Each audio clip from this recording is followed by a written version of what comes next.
Hello everyone and welcome back to our gaming playlist, and this is going to be a short video with my review of Fall of Saigon, an expansion for Fire in the Lake by GMT Games. The base game, the Fire in the Lake game, is volume 4, yes, it's volume 4 in the coin series, and it's one of the most popular games in the series and about Vietnam War.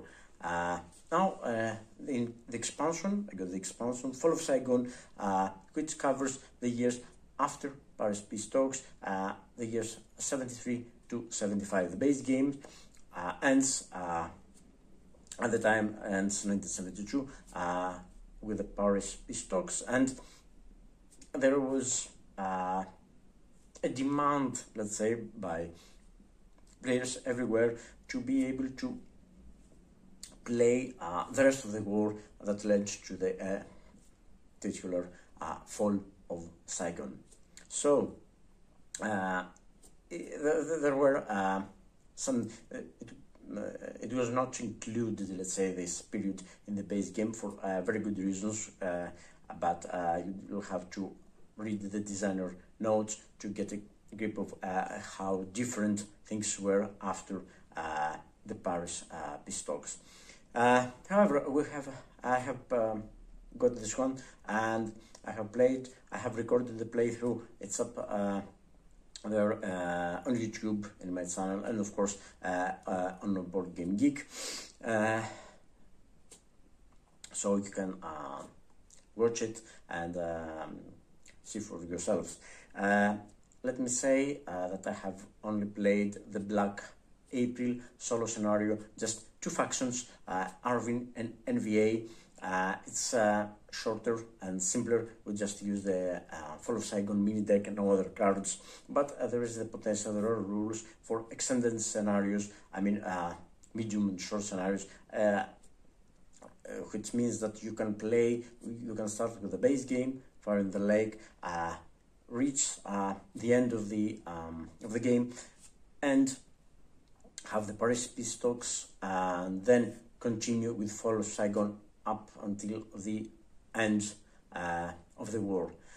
So yes, of course, this system is also supported by its own bot, Tayson bot, and you can't use it, of course, for the base game. Base game has its own, of course. The first editions came with the flowcharts, with the classic flowcharts, but it has been upgraded to with a card-based bot, the trunk bot. I've got this update, and that's well, at least I recommend to use the bots and not the flowcharts. No flowcharts, however, for Fall of Saigon. So to get the bot.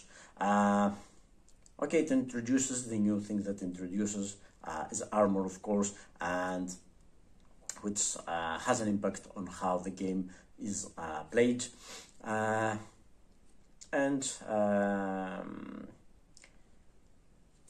what this means is that it's more, I mean, the general feeling I've got, of course, Black April scenario is exactly that. It's more warlike, if you can say this. It reminds me more of a classic war game, more than any other part or scenario in the series, because you've only got two factions and they fight it out to the bitter end. And as I've seen, the attacks and the assaults can and will be brutal in this game. I mean, they will just amass each of the factions. Doesn't matter which you play, solo and or with a player. What the bots do, amass great amount of troops, main troops, and attack. I mean, that's the first priority, and always keep in mind that they target Saigon. Well, I don't want to talk about strategy and recommendations. I can't offer any because I'm not that familiar with the game and the expansion yet. However, I feel that it is it was a much needed, let me say, expansion, and it is beautifully implemented. I mean, it is needed in the sense that most of my generation, the next generations, actually the iconic, what they understand as the end of the Vietnam War is the Fall of Saigon. They don't, few would say that the war, as far as the US was concerned, at least ended with the Paris peace talks. The iconic, yeah, it's in the card, iconic Fall of Saigon, end of the war that was. And everyone felt that we should be able to play this period too. It had its own challenges, but it was, I think, the implementation, the way they did it, with the armor, with the different limitations and provisions in the rules, and also the bot, it really required a different thinking, a different line of thought, both in the bots and in the players. Fall of Saigon is different from the base game. It's more straightforward war, less maneuvering, I'd say, less political considerations, and yeah, I can see that it's going to be difficult. I mean, for the NVA, it is straightforward as far as I can tell with my limited plays of the game. Just get your troops, get attack Saigon, attack bombard, whatever you need to do. It's an all-out war for them. Arvin doesn't have resources scarce for Arvin. They don't, operations are costly, and they can, they try basically to hold as best as they can, and take opportunity, every opportunity to, increase patronage, stuff like that. I think that in a proper game, like an extended scenario, not the Black April, of course, it's going to be very difficult for the US and the VC faction. I don't know about the US, what I would do in a Fall of Saigon, following, of course, in the Paris peace talks, post-Paris, if I remained in Vietnam, how I would handle things. But I can really tell it's going to be quite challenging for the VC, because, when it's all-out war, I mean, just fighting, a guerrilla war and trying to subvert and stuff like that, it doesn't work very well. However, my opinion is that if you like the base game, of course, if you don't like the base game, there's no point in, of course, watching this and getting.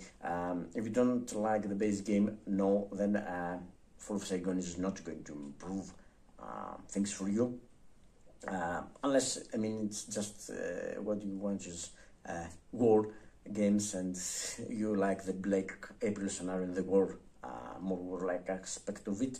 But in that case, there are, I suppose, there are many better games that are just classic war games, no political thinking and stuff like that.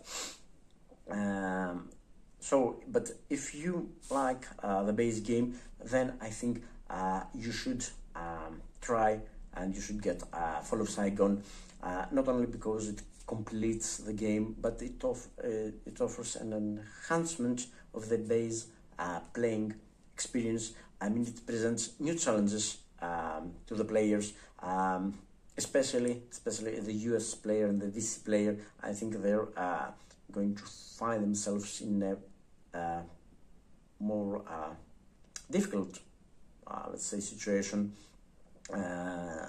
It will require more creative thinking, and this, of course, is what an experienced player of the basic game would like. I mean, it's an expansion after all.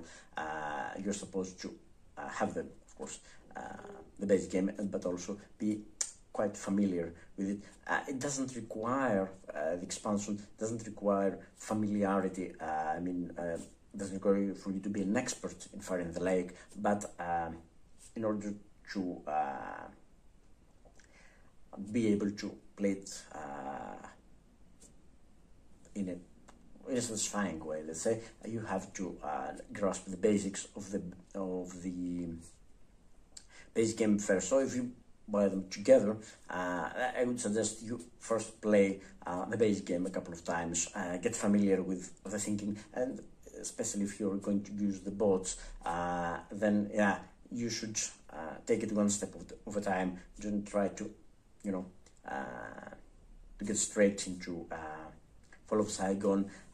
Don't think it's doable. It's doable. You could start with the extended short scenario, which is I think Paris stocks, and then get into the Fall of Saigon scenario, Fall of Saigon expansion, but I don't think it's going to be as satisfying experience as it would be if you are familiar with the base game. However, my recommendation, if you own the basic game, get it, and if you're thinking of buying the next not the next edition, the next printing of the base game, do consider to buy Fall of Saigon along with it. I think it's like a sound investment, I'd say. I know as I'm recording this video, I have seen that the prequel of the series, Sovereign of Discord, which covers the year before the proper period we call Vietnam War. I think it's 61 to 63, if I'm not mistaken. It covers these events. Has begun, has started shipping. I mean, I would love to get a copy of this and make a playthrough and a review of it, but unfortunately, I don't think.